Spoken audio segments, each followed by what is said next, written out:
I'm sorry, did I wake you? No. It's early. Why don't you go back to sleep? Tom, what are we going to do about the immigration people? Oh, Faith, I don't know. There must be ways we can stall.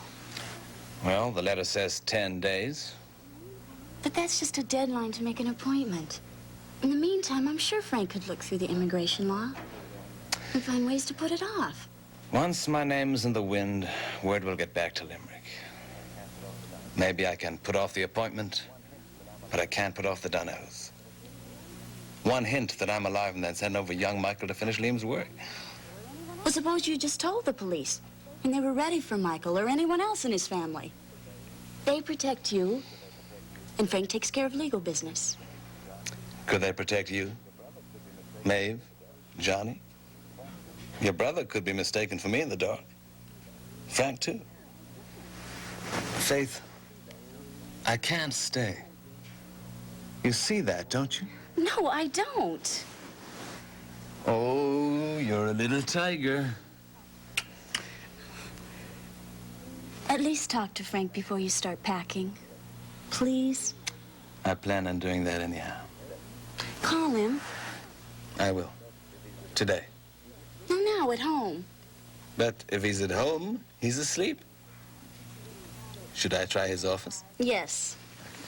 It's, 555-2689. No, wait, 2698. 2698.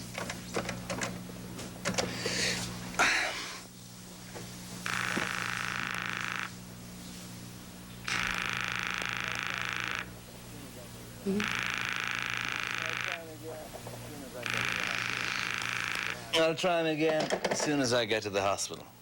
Come on and rest. We don't have to get up just yet.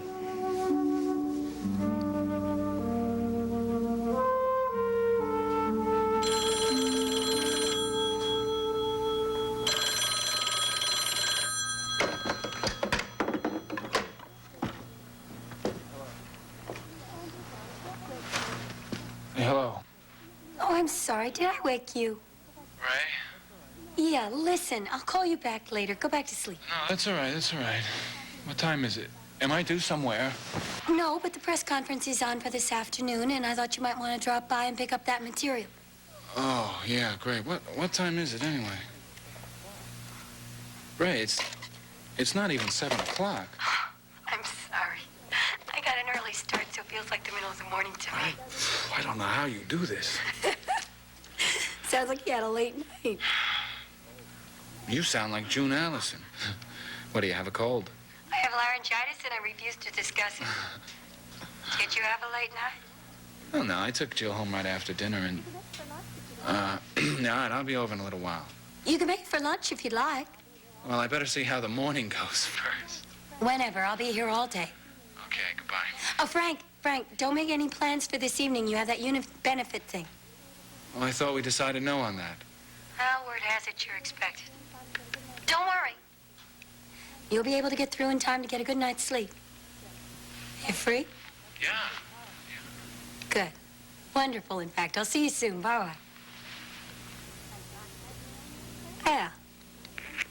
Spent last night in your own little bed? Gonna spend tonight in your own little bed. Good.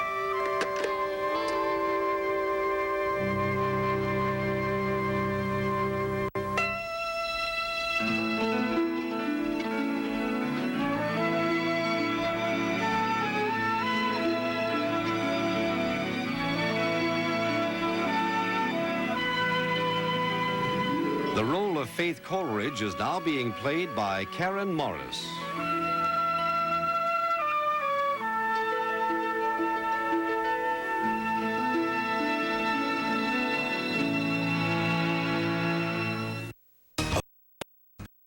The number on your satisfaction is...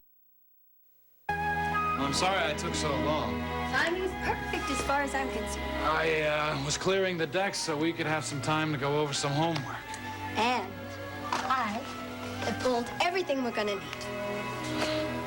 I said some homework, Ray, not extensive research. Here is some, and here is backup backup just in case. Well, I might have known. Yeah, you might have. Ah, and I suppose that is hot, too? Absolutely. You know, you do have a knack for creating order. I do my best. Life doesn't always cooperate, however. Yeah, that was quite a coincidence last night. Thank you. Lem's is a terrific restaurant. Yeah, it's sort of a neighborhood tradition. So Seneca was telling me. Was he? Yeah. We were stunned when the two of you walked in. Likewise, when we noticed you and the great doctor. Had all the makings of a very awkward little scene. I hope Miss Coleridge wasn't upset. No, not at all. She didn't much want to be around Seneca after the run-in they had in here the other night, but she forgot all about him after a while. And I'm glad. Seneca was fine, too. You mean he didn't get drunk? Oh, Frank, come on. That panel meeting was an isolated incident. He's not a drinker. Except when he wants to make a scene. It's interesting that you could forgive and forget so easily. Frank, you apologize. Besides, he agreed to stay with the panel, which means that we can hang on to the prestige his name means. All things considered, I don't see there's any reason to hold a grudge. You still angry? No, I'm not angry. I'm a little resentful. Why? I don't understand. Why don't we just drop it, okay, Ray? No, I really don't think there should be any tension between us. Please tell me why you are a little bit resentful. Betrayed is a better word. You are my campaign manager, my advisor. And Seneca is a man I neither like nor trust, and you know that. But yet you bring him in on the panel, and while you tell me that'll be useful, I go along with it. But he caused trouble, Ray. He made trouble. That meeting came this close to being a total fiasco. Now, you and we pulled it out. Terrific.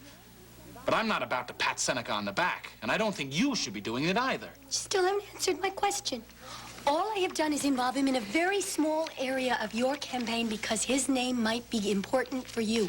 My candidate. Now, where does that constitute betrayal? You didn't bring him out to dinner to discuss our campaign. Oh, I see. Begins to make sense. Look, Frank, weeks ago, you made a very clear line of distinction between what is my business, i.e. politics, and what is not, i.e. your personal life, specifically your relationship with Miss Coleridge. And I agreed to honor that distinction. However, I assumed it went both ways. I have a private life, too. And believe me, I am not trying to interfere in your... Felt like interference. Oh, come on. I enjoy his company, that's all. Good. Look, can we get back to our homework? Of course, absolutely. Fine with me. Now, it says here I'll be talking to Finelli, Jack, good. Roth, Hampton, and Judy Johnson? Yeah. You know her? No, but I read her stuff. She's got a terrific mind. Yeah. Well, you're in for a real treat. Bill hired Judy long before she won all those prizes. She was his favorite on the New York paper. Well, I better take all of this and go off somewhere and study it. I'll be ready for anything that way. Oh, come on. You're already ready for anything. Stay and have lunch with me. We'll run them down together. I'd like to, Ray, but I have an appointment with Tom Desmond. Tom Desmond? Yeah. You doing some legal work for him? Well, I might be. I really wish I could stay. I wish you could, too. However, see you this afternoon. Don't be late. You too. I know. Ray, I'm sorry if I stepped on your toes about Seneca. It's forgotten. But please, be careful. Give him an opening, and he'll be running the campaign, the Woodard newspapers, and your life. Believe me. Thank you, Daddy. I'll be careful.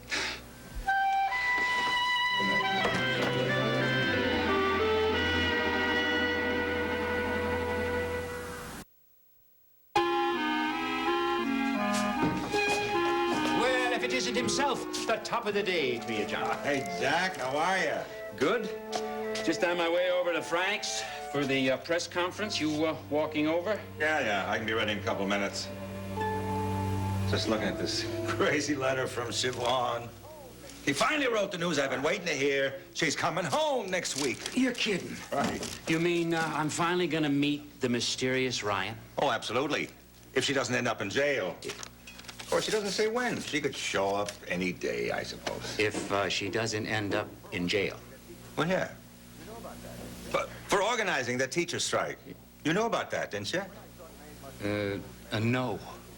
Yeah, well, I thought Maeve must have told Mary last week or when we got our last letter. Well, if she did, Mary never mentioned it to me. Oh, well, listen to this. Yeah.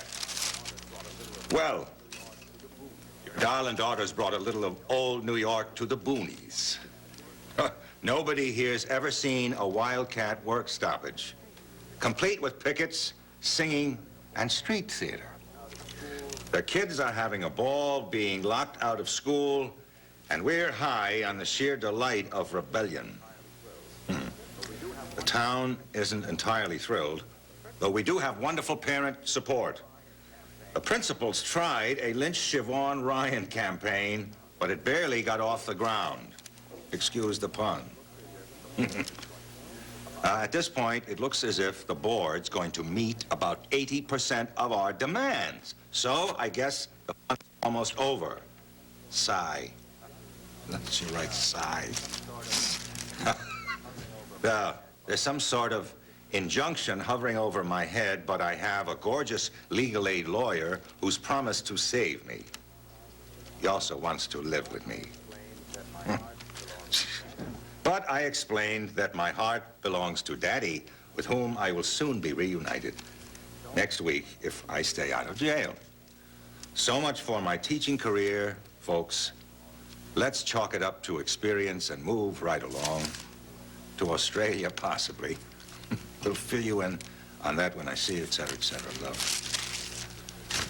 That's my girl.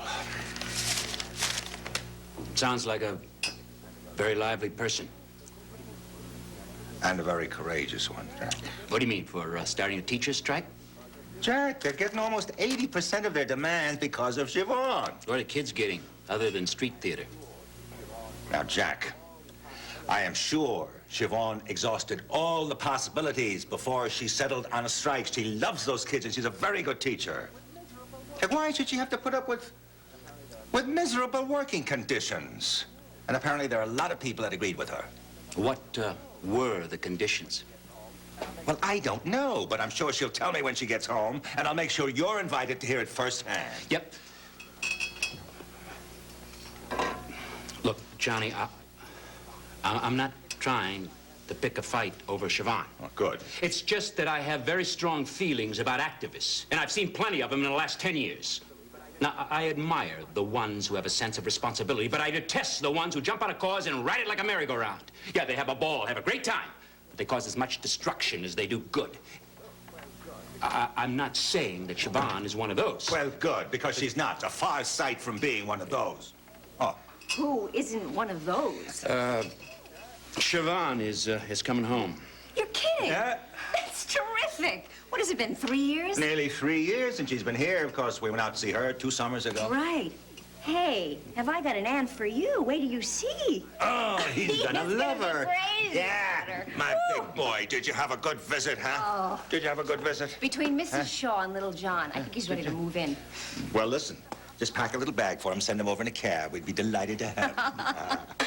Oh, listen, Maeve said she's coming down to cover the bar if you want to go over to the press conference. By any chance, are you going over there? Mm-hmm. Would you like to smuggle in a little message to Frank for me? Yeah, sure. Look, I got an better idea. You come with us. I'll smuggle Frank out to you. No, I think I better stay out of the way. But do tell him Miriam's not coming tonight, so he can come and visit the 2 of us if he wants. Sweetheart, you're not gonna be in the way. Look, you walk with us, so Edmund spends a little more time with his grandfather. I'll be down in a minute. How you doing, Butch? I guess one doesn't criticize Siobhan. No, not to Johnny. Listen, you're gonna like her. She's one of a kind.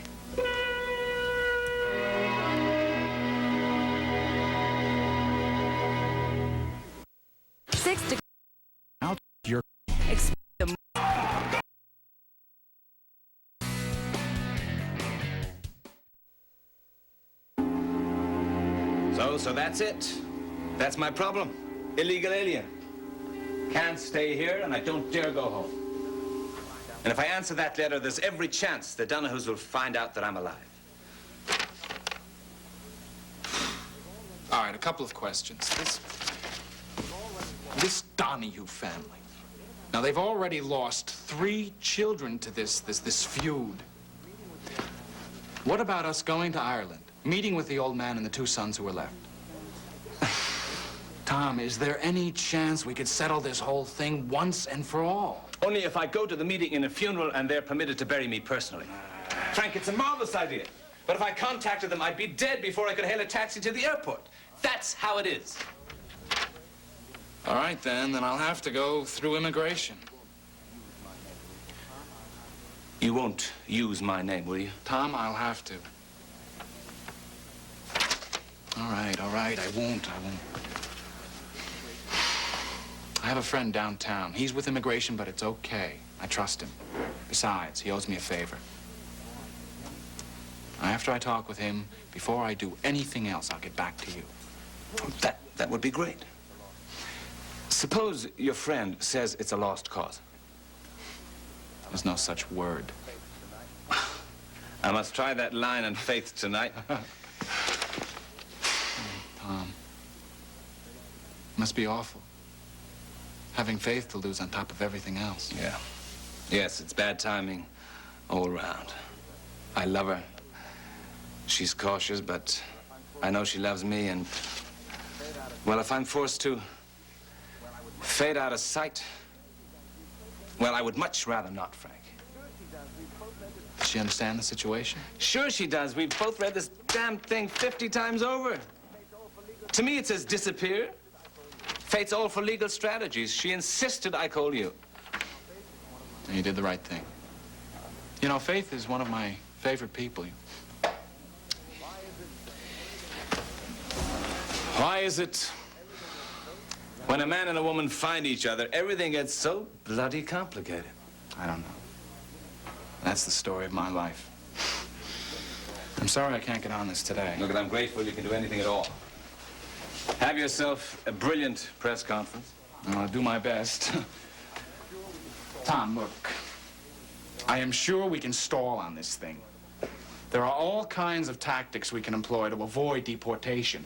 But that preliminary hearing, that just might be impossible to avoid. Frank, I can't go. We don't want to force immigration to come after you. Well, if it comes to that, well, I just won't be here. I'll be gone, out of sight. No, don't even think about that. Don't even think about that. I'll get back to you soon. Okay, thanks a lot, Frank.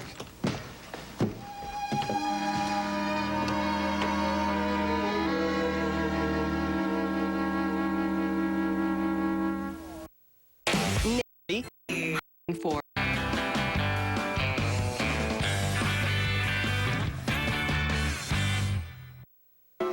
Well, I don't consider myself a dark horse, exactly. A gray one, maybe. A light gray. I think I'll just drop the horse metaphor altogether. That's just as well. It doesn't sound like a Judy Johnson column anyway. Now you're going to tell me you read every stunning word I write. I certainly do. I read Judy Johnson, the comics, and I'm through with that paper. But don't tell Mrs. Woodard. Mr. Ryan, could you lift your head up just a little This bit? way? The other way. This is fun. Great. Okay. Anything? How about one of you and Mr. Ryan? Oh, no. Absolutely not. I'm just in the background. Hey, come on. Just a little quickie. Nix, Rodney. Oh, there we are, Frank. Ah, there they are. Oh, Jack, it's good to see you. I want you to meet everyone. I would like you to meet my father. It's John Ryan. And how you do? It's Judy Johnson. Judy Johnson. And you, of course, you all know Jack Finelli. The competition. Sure. Hi, Judy. Good day. Al. Listen, as soon as Mr. Hampton gets here, we'll get started, all right? Mike, I have an idea. Is there something? Listen, as long as you got a minute, Jill is outside with... Something I can help you with? No, Ray. Thank you. I'll be right back. Okay, Take your time, fine. son. This is for you. Hello. Hi. Your father dragged me over here, but I wanted to tell you Miriam's not coming by tonight, so why don't you come and see the two of us?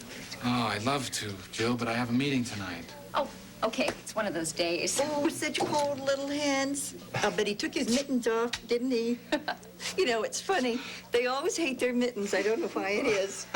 Did you have to put a pretzel in your mouth? Yeah, That he sure it? did.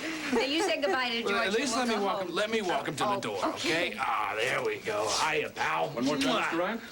Mwah. That really was lovely. I can't believe you didn't stage it. Oh, you can have plenty. You can shoot entire rolls of me kissing babies once I have the nomination. But in the meantime, Mr. Hampton. Thank you. Good of you to come. Right in there. Now that Mr. Hampton's here, why don't we start, okay? Judy? Okay. See you. You know what I really need? Name it. A real interview with you. Hard questions. No interruptions. You just name the time, Judy. Okay. Okay, do we have everybody? Frank. All right, everyone. Judy, gentlemen, I want to introduce the next United States Senator from New York, Frank Ryan. As of this moment, my hat is officially in the ring. And to answer your first question, yes, I am in for the duration, and I do intend to win.